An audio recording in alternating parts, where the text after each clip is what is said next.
নমস্কার বন্ধুরা, আমি শম্পা আরেকটা নতুন রেসিপি নিয়ে চলে আসলাম তোমাদের কাছে। তো আজকের রেসিপি হচ্ছে ঘুগনি।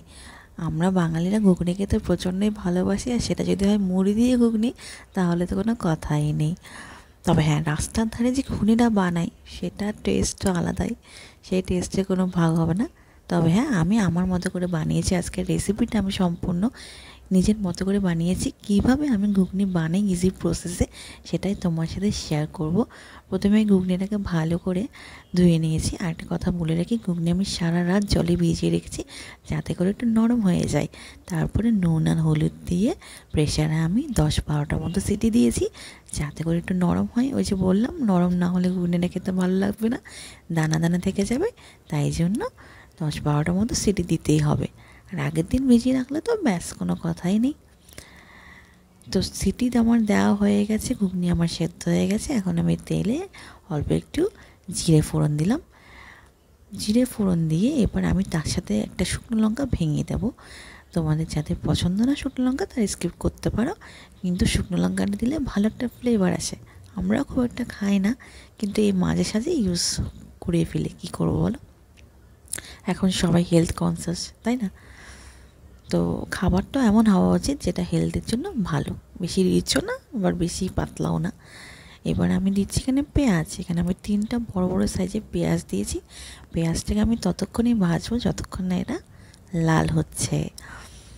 প্রত্যেকের রান্না করার স্টাইল, প্রত্যেকের ধরন, স্টাইল সব কিছু আলাদা। আমি খুব সহজ পদ্ধতিতে রান্না করার চেষ্টা করি। কেন কিনা দেখো, এখন সবাই আমরা কাজকর্মে এতটাই ব্যস্ত যে রান্না করে ঘন্টার পর ঘন্টা থাকাটা কারোর পক্ষেই সম্ভব না। কিন্তু হ্যাঁ, তার সাথে সাথে রান্নাটা হতে হবে ভালো, আর সেই সাথে হতে হবে চটজলদি, তাই না বলো? রান্না যদি ভালো না হয় তাহলে তো পুরো দিনটাই মাটি হয়ে যায়, তাই না? তো আমি এখানে দিলাম 1 চামচ মতো আদা রসুনের পেস্ট। রান্না যত ভালো হবে, ওই যে বলে জিহ্বার স্বাদ যত ভালো হবে তত ভালো। দিয়ে দিলাম এখানে আমি টমেটো কুচি আর হচ্ছে কাঁচা লঙ্কা কুচি। ঝালটা তোমরা তোমাদের মতো করে বুঝে দেবে। রান্নায় আমি অত পরিমাপ বুঝি না, নিজের মতো করে নিজের রান্নাটা করি। হ্যাঁ, এটা ঠিক যে মশলাটা বেশি দিই না আমি কোনো রান্নাতেই। মশলাটা তেলটা একটু মেপেই দিই, আর বাদবাকি সব চলতে থাকে। এখন আমি দিয়ে দিলাম নুন, স্বাদ মতো একটু নুন। প্রথমে একটু নুনটা দিলাম কেন কিনা টমেটোটা তাহলে একটু গলে গলে যাবে। এরপর দিলাম আলু। আলু ছাড়া ঘুগনি ইম্পসিবল। সে আমরা যতই হেলথ কনসিয়াস হই না কেন, একটা আলু তো দিতেই হয়, তাই না বলো? আফটার অল আমরা বাঙালি বলে কথা, আলু ছাড়া আমাদের চলে? একদম চলে না। তো একটু ভাজা ভাজা করে নেবো, কষিয়ে নেবো ভালো করে। এরপর আমি সব মশলাগুলো এক এক করে অ্যাড করবো। হলুদ গুঁড়ো, ধনে গুঁড়ো, জিরে গুঁড়ো, একটু গরম মশলা, একটু চটপাটা হওয়ার জন্য একটু আমচুর পাউডার দিয়েছি। এটা অপশনাল, তোমরা চাইলে দিতেও পারো আবার নাও দিতে পারো। আর একটা ভাজা মশলা দিয়েছি। ভাজা মশলাটা অবশ্য তোমাদের সাথে আমি শেয়ার করিনি এখানে, কিন্তু ভাজা মশলা আমি কীভাবে তৈরি করেছি সেটা তোমাদেরকে বলে দিই। আচ্ছা, তার আগে বলে দিই, এখন আমি দিচ্ছি টমেটো সস। দেখবে যে কোনো একটু রান্নায় তুমি একটু টমেটো সসটা ইউজ করবে, ভালো লেগে খেতে। এটা কিন্তু আমি আমার রান্নায় করি, একটু টমেটো সস আমি সবেতে ইউজ করি। আর হ্যাঁ, যে ভাজা মশলার কথা বলছিলাম, সে ভাজা মশলায় গোটা ধনে, গোটা জিরে, গোটা শুকনো লঙ্কা আর তেজপাতা সবগুলোকে ভালো করে শুকনো কলায় নাড়িয়ে গুঁড়ো করে নিয়েছি, সেটাই আমি ঘুগনিতে ইউজ করি।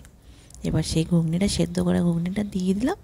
জল সমেত দিয়ে দিয়েছি, যেহেতু সেদ্ধ করেছি ভালো জল দিয়ে করেছি, তো দিয়ে দিয়েছি। এবার এটাকে একটু ঢাকা দিয়ে হতে দেবো। তার আগে যে ভাজা মশলাটার কথা বললাম সেটা অল্প দিয়ে দেবো, আর তার সাথে পরিমাণ মতো নুনটা দিলাম।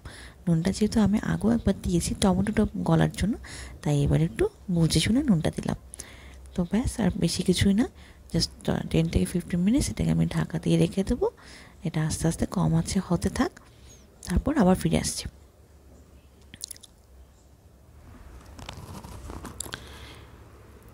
ঘুগনি হবে আর মুড়ি থাকবে না, তা তো হতেই পারে না। মুড়ি ঘুগনি খাওয়ার মজাই আলাদা। তবে হ্যাঁ, তোমরা এটাকে লুচি পরোটা দিয়েও খেতে পারো, এমনিও খাওয়া যায়, তাই না বলো? কিন্তু আমি বেশি প্রেফার করি মুড়ি দিয়ে। মুড়ি দিয়ে যারা তোমরা খাওনি তারা মুড়ি দিয়ে একবার খেয়ে দেখো, মন্দ হয় না, ভালোই লাগে খেতে।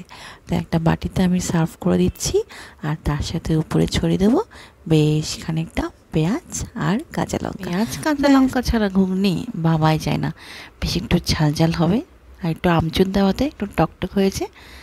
আর ওই যে টমেটো সস দিয়েছি, তাই জন্য একটু অন্যরকম ফ্লেভার এসছে। তোমরা এরকম বাড়িতে বানিয়ে ট্রাই করো, আর আমাকে জানিও কেমন হয়েছে। দেখা হচ্ছে পরের ভিডিওতে।